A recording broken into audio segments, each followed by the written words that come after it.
Now, another thing to note, and then obviously after that, it would go clockwise from the harbinger.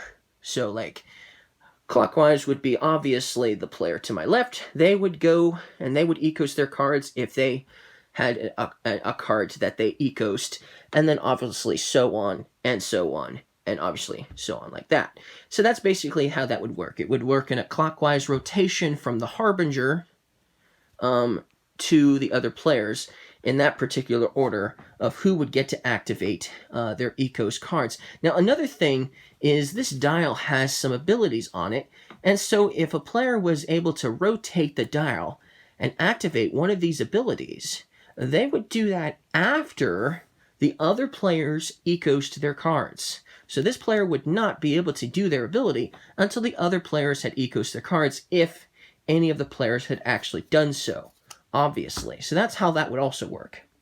Now, let's see here. Now you're probably also wondering, what if you were able to ecos more than one card? Or what if one of your cards allowed you to ecos another one? Some of these cards here, like this one, for instance, you'll notice this one requires just 2 suns to ecos, and then it will allow you to place a tree. You'll also notice it has 2 symbols on it, meaning you gain these 2 symbols, meaning if you have cubes available and you have other cards, not this one, but you have other cards, and I'm not just saying not this, just this one. Even if there was a branch and a water symbol on this card here, you would not be able to use these symbols on this particular card, regardless of the case. But that's not the case with this one, because these are sun symbols, and these are obviously not sun symbols. But they would be able to basically put cubes as part of the ecos, as part of the activation, on the other cards that had those 2 symbols. And so, this one has both the vine and it has the wave symbol. And so let's say they ecoed this card here with the 2 suns, and there was already 2 cubes on those locations. They would get to do, if they wanted to, they could put the cubes here, for instance, and put it on the wave and the branch. And then that would trigger another ecos. And so multiple ecos can be triggered by the same player, okay? That does mean that means if they ecos this card, that means they will get to ecos this card, even if another player over here, perhaps, also has a card to ecos. They still have the priority because it's still their turn to ecos. So they can ecos again and again and again and again and again and again and again. Now, I don't think it would ecos that many times. You wouldn't see a player ecos 1, 2, 3, 4, 5, 6, 7. That's not likely to happen. But maybe once or twice or maybe 3 times, something like that, might be possible. But it's a rare occasion. Still, it doesn't take very long. Most of these abilities are clear and easy to understand, and they're quick and easy and simple, and so the flow of gameplay is very nice and enjoyable. There's not a lot of downtime in this game. But basically, that's what you would do with the ecos. So let's see here. We have 1 cube that I had put here on the wave symbol. Okay. And so this has already been played, and this is what everything looks like. And obviously these 4 animals here are not actually out yet. So let's take them all off. So we don't need them at the moment. Okay. Now let's continue. Let's say I was continuing the game. And so the Harbinger took out another element from the back. Now it's a sun symbol. So now I can place the cube on a sun symbol. Maybe this one, for instance. Okay. All right, and then let's go again and see what happens. We got another sun symbol. So once again, and look at that. Now we've ecosed our first card. And so let's go ahead and ecos this card now. Nobody else is ecosed, thankfully. And so now I'm going to do what it says, which is place a tree. Now, when placing trees, there are important rules to note. You cannot place a tree on a desert. However, that rule can easily be broken if there's already a mountain on the desert. If somebody has already placed a mountain on the desert, and there are no trees there yet, you may place 1 tree now on the desert as long as there's already a mountain there.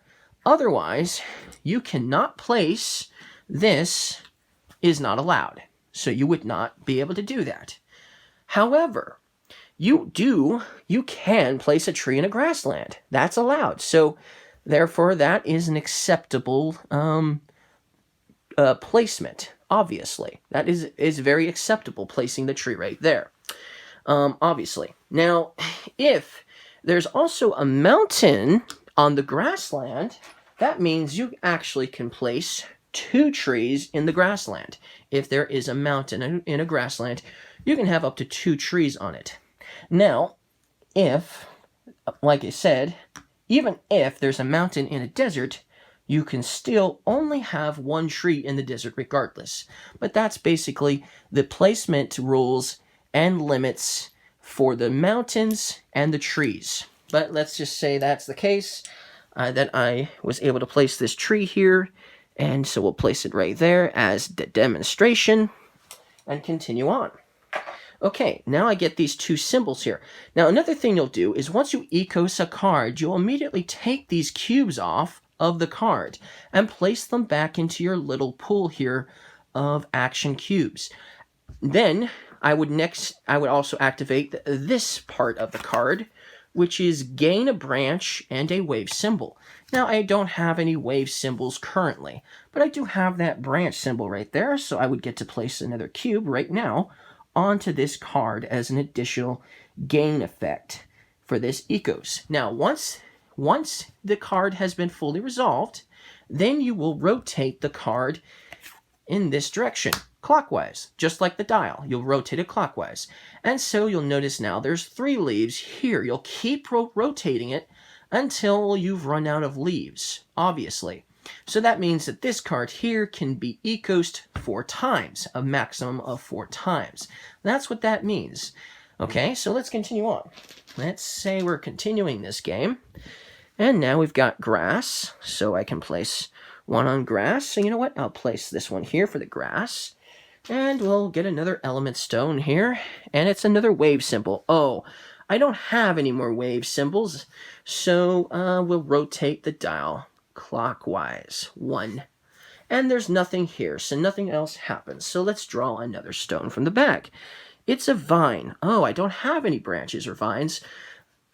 So you can call it a vine, you can call it a branch, you can just call it whatever it looks like. I don't think it mentions it anywhere in the rule book what each of the elements are supposed to be exactly.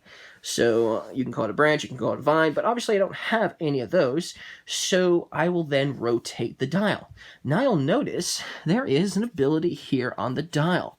You may gain a card, then rotate back to start. So if I choose this ability now, after I do it, it's going to go right back to start, which means if I want the last ability, the 3rd ability here, which is on this side, I'd have to rotate, rotate, and rotate to reach it. So that's the conundrum. Do I do the first ability or do I do the second? So what does the first ability mean? It says you may gain a card. Okay, so what does that mean? So it means you can either gain 1 card, and you get to look at 2 cards. You can either look at 2 cards from one of these piles, from either this pile or this pile, right? Or you can look at 1 from each of the piles. Now, one of these here, I think, focus mostly on trying to give you extra victory points. But there are some of these red ones here that do give off victory points, but they're mostly for building the continent up. So it just depends on strategy which ones you want to take. So maybe you'll look at 1 from each of the piles and then choose 1 to keep. And then you'll obviously discard the other card, and it will actually go to a face-up pile. So you'll take 1, and the other one will go to a face-up pile like this. Then later on, when someone chooses that ability, gain a card, they don't have to gain from one of the 2 piles. They can take this face-up card instead, if that's the kind of card that they're after, for instance. So that's basically what you're going to do when you do gain a card with that ability. Now, and then of course, when you gain that card that you decided to gain is going to go into your hand. So you already have a bunch of cards that you haven't started using yet, and so it's going to go here to your hand. So it's not going to be going into play, unfortunately. But maybe later you'll be able to play it. Now let's just say that we had made it all the way to the end, and now we are here. It says you may gain 1 cube or play a card and then go back to start. So if you decide not to do that ability, and then you get to rotate the dial again, you may choose one of these 2 options, meaning you can take another cube from the box, and that is recommended to do this quite a bit, so you have multiple cubes. So you can take this and add it to your pool. That's one of the abilities you can do. Or you can play a card from your hand. And so that means then you can look through these cards that you have here and decide, which one do I want to play? There's so many to choose from. You know what? I like lions. Let's play the lion cards. So we'll add that to my play area. And so now I have a new card to play with, basically. So that's cool. And this one's a really nice one because it's a red card, but it has 3 leaves on it. That's rare for a red border card. But basically, that's what you're going to get to do with the dial. And then obviously, once you've done the ability, regardless of which one you've chosen, it's going to go right back to start for the dial. And basically, that's basically how you play the game. You're going to do this. Now, some of these will give off victory points.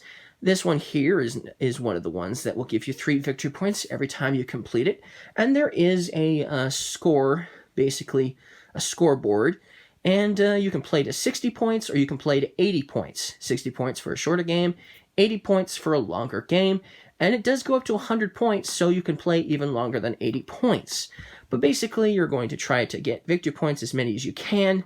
And obviously, it triggers the end of game once you reach that particular number of victory points. And obviously, another thing to note is when a player reaches, let's say the target is 60 victory points, and a player ecoses their card, and it allows them to gain that many points and actually equals 60 points. Well, the game isn't over, okay? The game isn't over until everybody has resolved their ecos. So if you've ecosed and it's caused you to get 60 points, that triggers the end of the game. But then all the other players who also have an ecos to play, okay, they'll get to do their ecos. And then maybe perhaps their ecos will actually allow them to score even more than 60 points, which means that they will win the game instead because they have more victory points. And that's basically how you play the game. Now, the only thing I really didn't describe yet is the animals. Obviously, some of the animals here can only be placed in certain environments, okay? So some can only be placed in certain environments, and there's quite a few different animals. The elephant, the hippo, the cheetah, the orca, some fish, the stork, for instance. There's also, as well as the lion and the shark, and the manatee, and the rhino, and the antelope, the gorilla, and the leopard as well. And if you have the expansion, New Horizon, we also have the giraffe, the hyena, the water buffalo, the Nile crocodile, and the zebra. So there's a lot of different animals in this game, for sure. But obviously some animals can only be placed in certain locations, maybe just in the water, or maybe just in the desert, for instance. The leopard can only be placed on a tile that has a tree, and the gorilla can only be placed on a tile that has a mountain. Also, when you place an animal down, unless your Ecos card here says otherwise, you cannot place an animal on the same location as an animal that's already there. Now, there are some other additional things that might happen with the animals. We won't get into that because they kind of take place depending on which cards you have, obviously.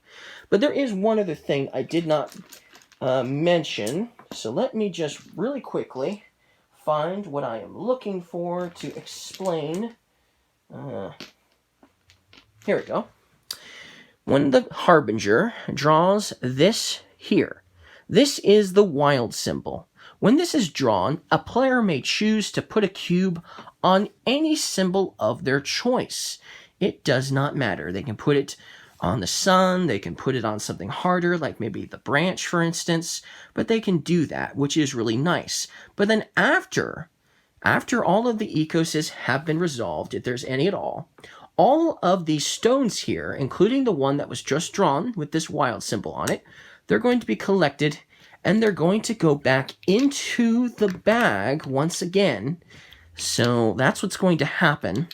And then obviously the Harbinger will then switch turns. Somebody else will be the Harbinger. That's basically what's going to happen. So I won't be Harbinger anymore. It'll be the person to my left, probably in clockwise order. They'll get to be a Harbinger. And that's basically how each player will get a chance to probably be the Harbinger in the game. Almost everybody will probably get this chance to be Harbinger, which is actually probably a lot of fun. For sure, a lot of us definitely enjoy doing being Harbinger, and taking the stones out of the bag is really fun and enjoyable. But basically, that's everything you need to know in order to play the game. Now, there are obviously some cards out there that have some unique abilities that are more harder to understand, and so I'm going to do a video explaining how a lot of the different cards function, which will obviously revolve around the continent itself as well. So I'll see you guys in the next video.